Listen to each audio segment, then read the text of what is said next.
Princess ডায়নার ছোট্ট একটা কথা ছিল, তার সাথে পরিচিত আমার কম বেশি সকলেই। সে বলেছিলেন, আমি যাকে ভালোবেসেছিলাম সে ছাড়া গোটা বিশ্ব আমায় ভালোবেসেছিল। সৌন্দর্য, ব্যক্তিত্ব কিংবা আভিজাত্য কোনো কিছুতেই প্রিন্সেস ডায়নাকে পেছনে ফেলবার মতো কেউ তার মৃত্যুর এত বছর পরেও আসেনি।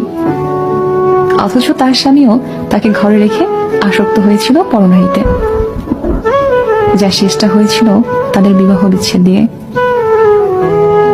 তোমরা অনেকেই বলো না, গুছিয়ে না চললে, নিজেকে সাজিয়ে না রাখলে পুরুষ হাতছাড়া হয়ে যায়।